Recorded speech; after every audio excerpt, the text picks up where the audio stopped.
Average Joe. Superheroes are fun to watch. It's easier to put them into a box of something special.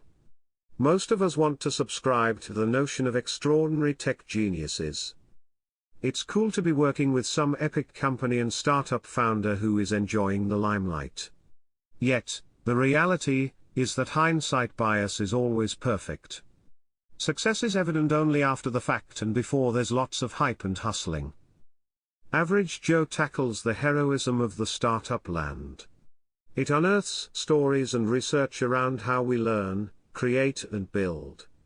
It provides practical tools and, more importantly, common sense to the hype-driven overdrive that is not actually anything new.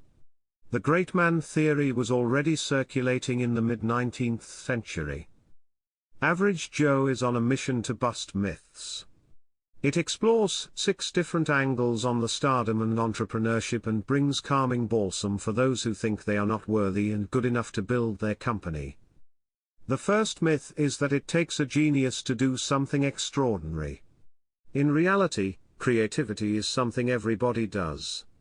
We may not have many eureka moments that spark amazing fully developed ideas, but neither have many of the people we consider geniuses. Little moments of creativity are tiny steps and sparks that we encounter in day-to-day life, and upon which we build our next steps of data gathering, analyzing, ideation and conceptual mapping. Little moments take effort, and more work we put in, the bigger the outcome. No genius gene needed. According to Robert Weisberg, creative thinking is ordinary thinking and to create is ordinary. The book reveals the creative processes of famous people from Einstein to Mozart and Winston Churchill. What appears as pure genius work is mostly hard, relentless, pragmatic iteration. There are also some in detail stories of famous tech companies or products that have made major breakthroughs in the last decades. The scientific research is intertwined with practical examples and revelations of little-known behind-the-scene details of the actual work and slow progress. The good news is that most of the creative process is just that, a process. Is not tied to the person if you know the ropes.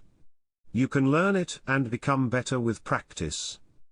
For example, Einstein used thought fluidity as his method of getting a lot done. He worked simultaneously with many problems and switched between them often. In 1905, when he released 4 of his famous papers, he had been working the problems for years before. The culmination of work is one thing, but the actual brute force is another part of the process. Nagging frustration of unsolved problems makes us push through, and it takes subconscious work to put the missing pieces together. Einstein played violin and piano for letting his attention to slip into a daydreaming and mindless mode where the subconscious problem-solving takes over. Mindless work can be anything from cleaning your house to sorting email, as long as it does not require active attention but can be autopiloted through. The book introduces the Slow Create framework developed by UCLA professor Jesse Risman and the author Sean Livermore that can be applied to any industry and any creative process requiring problem solving. Our brain works with slow speed. We need to ponder, do back and forth type of iterations and start and stop often. The results can come fast, but the process requires that you slow down your active mode. The framework helps to make this a regular practice if you don't have a routine already. Patterns, details and secrets are at the center of the process. Patterns we learn by doing, and details we gather with the knowledge and action.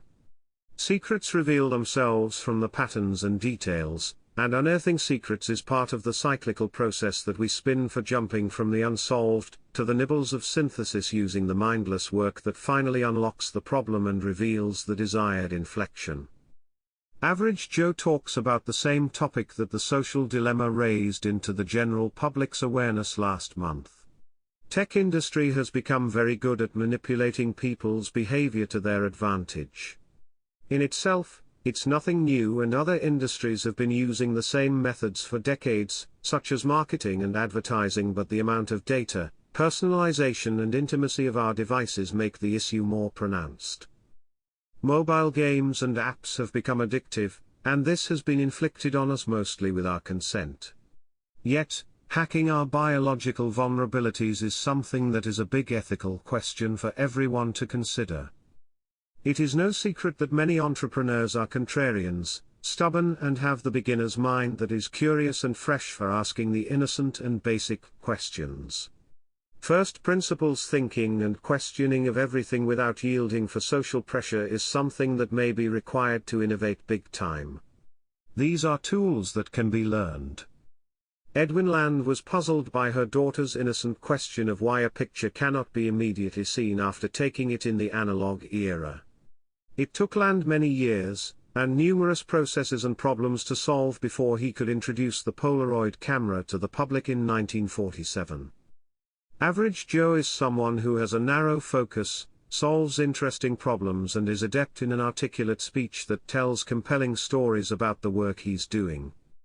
If you don't want to subscribe to the Gifted Winner Tale, you have hope, but the bad news is that it may require a considerable amount of ordinary work to make a breakthrough. Good luck, Average Joe.